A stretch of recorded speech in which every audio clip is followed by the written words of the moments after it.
Cross ফায়ারে ভয় দেখিয়ে আসামির স্ত্রীকে ধর্ষণ করতেন, এমনই ঘটনা ঘটাইছে র্যাব।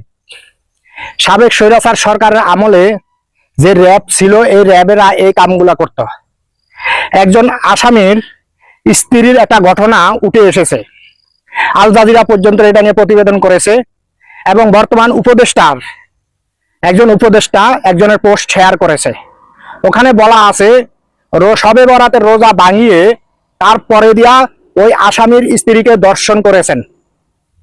কি বুঝলেন? বাংলাদেশে যে র্যাব বিলুপ্ত চাইতে আছে, কি কারণে চাইতে আছে? এই সমস্ত কারণেই চাইতে আছে। কারণ র্যাব সব জায়গায় অন্যায়, শুধু অন্যায় আর অন্যায় করেছেন, ন্যায় কোনো কিছুই করেননি। শুধু ক্রস ফায়ারের ভয় দেখাতেন আর ক্রস ফায়ার করতেন। আর এই ক্রস ফায়ারের ভয় দেখিয়ে মা বোনদেরকে কি করতেন? ধর্ষণ করতেন। ওখানে বলা আছে যে আসামির স্ত্রীদের সাথে বা মেয়ে যেই হোক না কেন, তাদের সাথে এইটা করা আমলি ব্যাপার, মানে মামুলি ব্যাপার, এটা সাধারণ ঘটনা। এখন কি বুঝলেন?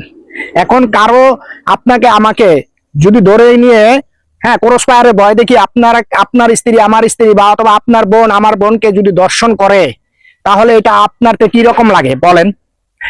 আমরা বলবো বর্তমান উপদেষ্টা এবং বর্তমান অন্তর্বর্তীকালী সরকারকে বলবো, হয় র্যাব একবারে বিলুপ্ত করে দেন, আর না হয় যারা এই সমস্ত কাজগুলা করেছে বা বর্তমানেও ঘটাইতে আছে তাদেরকে কি করেন?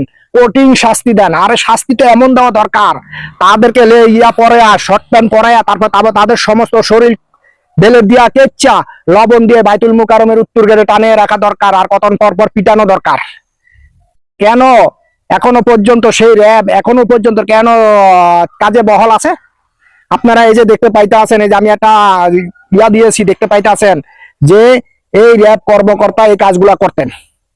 তো র্যাব যদি রক্ষক যদি বক্ষক হয়, তাহলে দেশের জনগণ কোথায় যাবে বলেন? আপনারা দেশের জনগণ কোথায় যাবে? আপনি আমি সাধারণ জনগণ যদি আওয়াজ না তুলি, সাধারণ জনগণ যদি এই সমস্ত অন্যায় প্রতিবাদ না করি, তাহলে কিন্তু অহরহর ঘটনা ঘটতে থাকবে। কেন? কি কারণে? কোন অপরাধে একজনকে ক্রস ফায়ার দিবে? কোন অপরাধে দিবে? সে যদি আসামি হয়, ঠিক আছে, তাকে ধরে নিয়ে যাবে, আর তার ভয় দেখিয়ে তার স্ত্রীকে ধর্ষণ করতে হবে। কোন আইনে আছে এই জিনিসটা? আমার তো এই জিনিসটা বোধগম্য হচ্ছে না। তারা যে কাজগুলা করছে, এই কাজের শাস্তি হওয়া দরকার। আর না হয় র্যাব একবারে বিলুপ্ত করে দেন, র্যাবের প্রয়োজন নাই। অন্য যেই প্রশাসনিক আছে, এই প্রশাসন দিয়ে আপনি কাজ চালান, দেশ পরিচালনা করেন, তাতে দেশ সুন্দর চলবে। পুলিশ হয়েছে হইল গিয়া এক গুন্ডা, আর র্যাব হয়েছিল গিয়া আরেক। তাইলে তারা যে এই কাজগুলা করতে আছে, এগুলা দেখার মতন কোনো মা বাপ নাই। মানে দেশের নাগরিকরা প্রশাসনের হাতে জিম্মি, প্রশাসনের কাছে জিম্মি। যে সরকার আসে তার সে সরকারের কাছে তো জিম্মি থাকে, তারপরে দিয়ে আবার কি করে প্রশাসনের কাছেও জিম্মি থাকে। আপনি কি ভাবতে পারেন এই জিনিসটা? রোজা ভাঙিয়ে তারপরে কি করছে? ধর্ষণ করছে। আপনি কি এই জিনিসটা ভাবতে পারেন? একজন র্যাব কর্মকর্তা যদি এই কাজ করে, আসামিকে ক্রস ফায়ারে ভয় দেখিয়ে তার স্ত্রীকে শবে বরাতের রোজা ভাঙিয়ে তারপরে ধর্ষণ করে, আপনি এই জিনিসটা নিতে পারবেন? পারবেন না। ওই র্যাবের স্ত্রীকে যদি ধর্ষণ করা হয়, ওই র্যাব কি করবে? তখন ওই র্যাব কি নিতে পারবে? পারবে না। হয় র্যাব বিলুপ্ত করে দেন, না হলে যে সমস্ত কর্মকর্তারা এই যে র্যাবের প্রত্যেকটা সদস্যকে শাস্তি দেওয়া দরকার, র্যাবের প্রত্যেকটা সদস্যকে শাস্তি দেওয়া, কঠিন শাস্তি দেওয়া দরকার। না হলে র্যাব কোনোদিনও শুধরাবে না। র্যাব হয় বিলুপ্ত করে দেন, না এদেরকে পুরোপুরি শাস্তি দেন।